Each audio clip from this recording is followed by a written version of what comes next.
It is what it is. So there's this thread going around at the moment. It's been going around for quite a while actually. Show the 10 records that you've listened to the most. And I've seen lots of responses to this, so I thought I would weigh in with my own version of it. I'm going to do a slight twist on it. I'm going to talk about the 10 most uncool records that I played the most.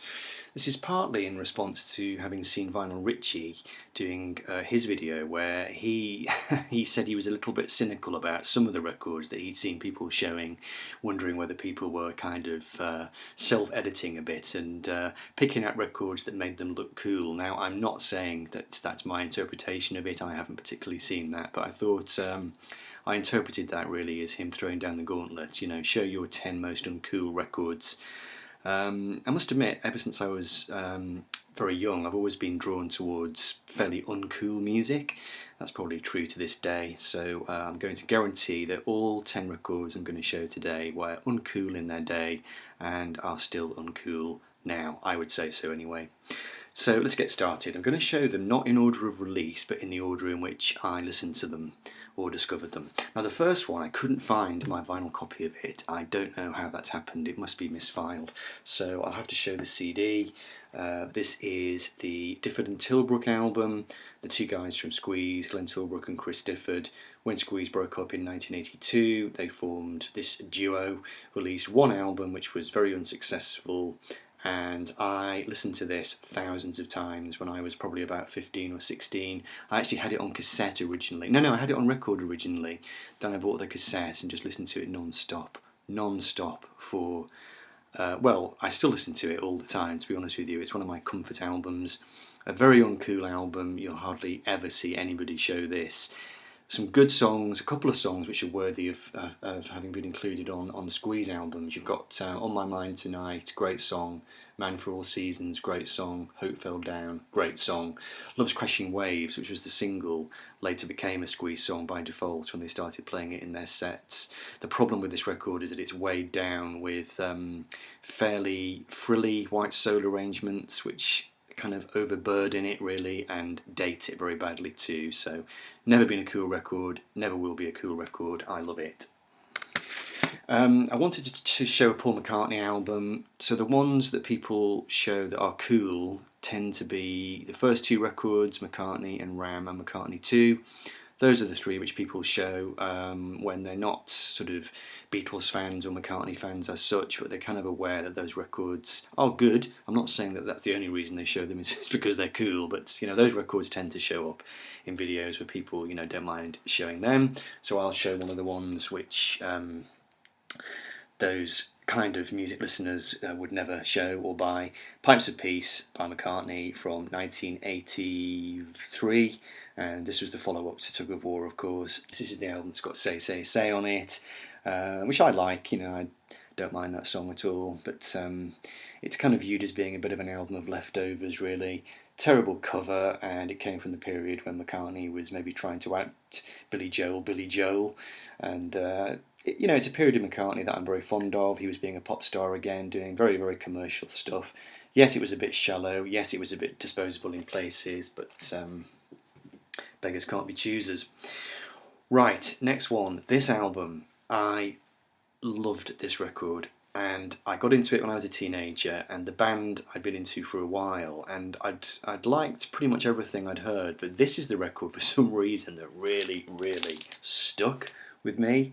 Sorry about the glare, but this is Kiss, the best of the solo albums. Now, I didn't know this album existed until I stumbled across it in a shop when I was with my parents one day. They bought it for me and I took it home, and I just loved it.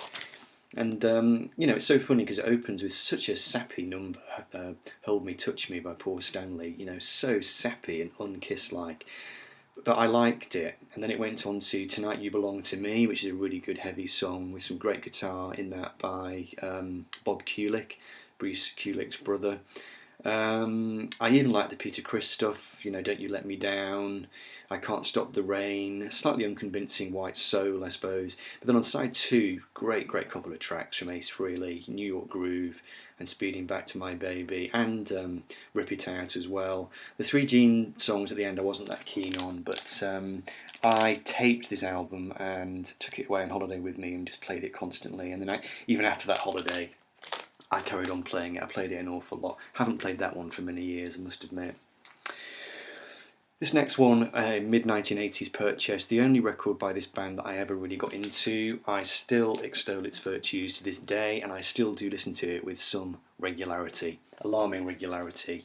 This is World Machine by Level 42, white funk band from the Isle of Wight, I believe, and they started out in the clubs playing jazz funk, and then they moved into a poppier direction. I just love this album. When I first got it, I really loved side 1. I didn't like side 2 at all. I used to play side 1 all the time and used to ignore side 2. In more recent times, in the last few years, I've got into side 2 as well. I think the reason this album sounds so good is that it was produced by Wally Badaru, who was a bit of a denizen of the Island Records label.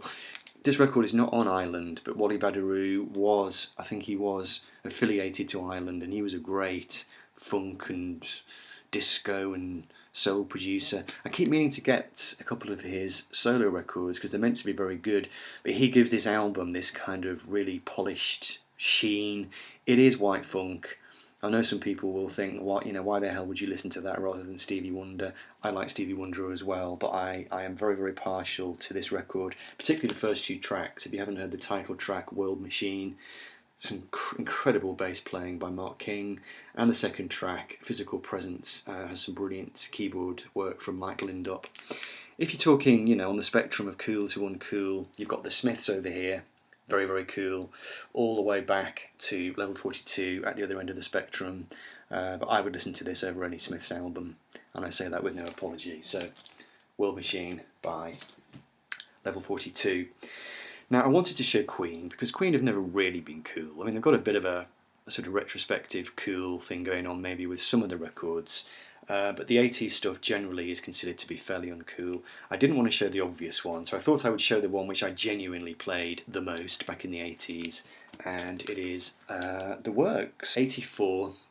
And this record helped me through my grandfather's passing, essentially. He died, I think it was Christmas of 85, and I'd been given this record the year before, and this album just became very important to me. I just played it all the time, constantly. Of all the Queen records I've got in my collection in terms of originals, this one is by far in the worst condition. You can see some tape up here, and it's not in very good nick at all. I need to get a remaster of this at some point, but yeah, The Works. It's still one I do go back to, actually. I will often put it on while I'm doing the washing up. No apologies. Another band that have always been terminally uncool are ELO, Electric Light Orchestra. I am a huge Jeff Lynne fan, became one in my kind of mid to late teens, really. I thought I'd show possibly their most unpopular record, and therefore maybe by default their least cool one that I played all the time, played it to death. This is Secret Messages from 1983, the one that has all the backward messages on it, and got Jeff Lynne into trouble in the Bible Belt. Everybody thought that ELO had gone all satanic. Not their best work, objectively speaking. The days of the big tunes and the living things and the telephone lines were long gone. But I think, to be fair on Jeff Lynne, I think by this point he wasn't trying to be cool. He wasn't trying to be a big hit maker. He was just doing his own thing. And I think this record has got a lot going for it. And certainly not one you would ever show if you wanted to, try to demonstrate your hipster credentials. Secret Messages by ELO would be fairly low down on the list, but I have played this album a million times, and it's one I still go back to. And yes, I did buy the double album reissue a while ago, which collated together some of the tracks which were left off the original release, because it was meant to be a double album originally, and then CBS pulled out of that, and it came out as a single. But yeah, always a long-time favourite, played it to death. Secret Messages.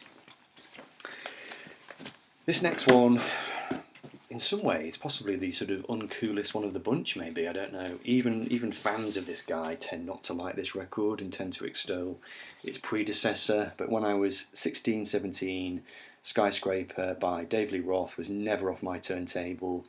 I got into it at sixth form college, courtesy of a friend of mine who was really into hard rock, metal. I wasn't aware of him at the time, Van Halen had passed me by, but I bought this record and I just loved it. When I was 16 or 17, I just played it and played it and played it. I played it on vinyl an awful lot when I first got it.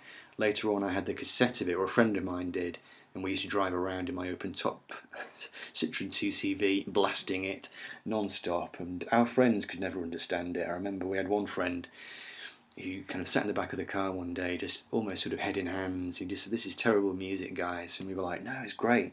Diamond Dave. Even Dave Lee Roth fans tend to dismiss this album a little bit, but it does hold a special place in my heart. I must admit, I don't listen to it very often these days, but it's a great one, in a way. Great memories. Another artist who does not have much in the way of, cool credentials, apart from his early stuff. Tends to be alright to show his early albums, but the sort of mid-period ones don't get shown really.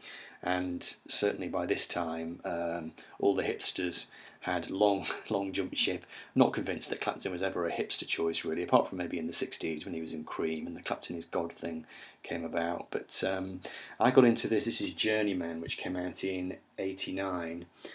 I would have got into this round about 89 when it first came out. It was my first Clapton album, had it on CD, played it a lot when I was a student. I remember playing it in my student bedroom, played it with a girlfriend I had at the time. We used to play it a lot. Bad Love, I suppose, is the big song of this record on side one, but Old Love on side two also is good. I mean, the problem with this record, it's got that kind of Armani-suited 80s thing going on. By this time, the whole alternative music thing had happened in the 80s. Armani-suited rock stars were not considered cool at all, but Journeyman by Clapton is definitely one which I played to death. Another band who, well, I say they've never been cool. It's interesting, when I discovered the VC, I was amazed at how popular they were and how many people seemed to show them and like them. Genesis, they really do seem to have earned a kind of retrospective, if not coolness, then just a certain credibility. But it tends to be the Peter Gabriel era. There are some people who really, really seem to like the immediate post-Gabriel era. So there were 3 albums done without him when it was still when Steve Hackett was in the band, and then when he left, up until Duke usually is the cut-off point. After that, you've got Abacab, this record, and then Invisible Touch, and they are the uncool ones really, and We Can't Dance. I wanted to show Invisible Touch because, in all honesty, that's the one I played the most, but I don't seem to have my vinyl copy of it anymore. I've got a feeling I got rid of it because it was scratched to hell. So I pulled this one because this one I also listened to an awful lot. And it would have been in 1991-92 when I was a student. I was obsessed with this record. Side 1 in particular, you've got the opening track Mama, which just blew my mind. I never heard anything like it. I love That's All. Home by the Sea I just thought was a masterpiece, and I just listened to it and listened to it and listened to it. This album does contain possibly Genesis's worst ever song, which is Illegal Alien at the start of side 2. It's truly cringeworthy.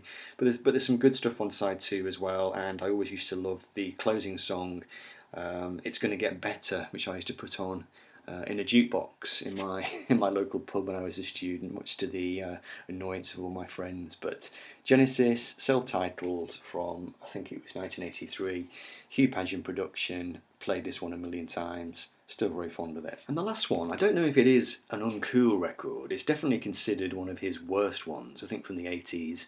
But it's just one I've always enjoyed. I'm not going to make a case for it as being a great Dylan album, but I will finish the video with this one. I got into this not in the reasonably recent history really, probably about 6 or 7 years ago, Under the Red Sky by Bob Dylan, a very underperforming record. I think it came on the back of the Oh Mercy album, which had been a big success, and this one was just kind of seen as a bit of a toss-off really, but I just really enjoy it.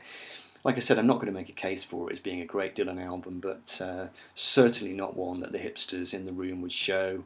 But it's got some good stuff on it. The final two tracks, Handy Dandy and Cats in the Well, I think are really, really good fun. I even like the opening track, Wiggle Wiggle, which people often say is Dylan's worst ever song. Under the Red Sky, the title track, I think is the one that's got some George Harrison slide guitar on that. Unbelievable, the third song is good. I just enjoy it. So there we go, that concludes my list. The 10 most uncool records that I played the most. Hope you enjoyed it, and I'll see you soon.